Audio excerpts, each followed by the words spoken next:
Bóg umiłował świat absolutnie, tak absolutnie, że dał swego Syna, aby każdy, kto w Niego uwierzy, miał życie wieczne. To jest wielka obietnica dla Ciebie dzisiaj. Masz życie wieczne. Nikt nigdy Ci go nie odbierze.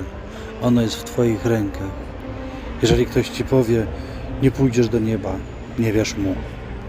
Pójdziesz do nieba, jeżeli tylko sam będziesz w to wierzyć. Jeżeli nigdy nie odrzucisz tej pięknej prawdy, że Jezus Chrystus jest zmartwychwstaniem, jest drogą, prawdą i życiem. Że On jest najważniejszy. On jest najbardziej tym, który Cię kocha zawsze i na każdym miejscu. Nie daj się oszukać demonowi, że miłość Boża jest warunkowa. Ona jest bezwarunkowa. Ona jest zawsze dla Ciebie. Zawsze aktualna.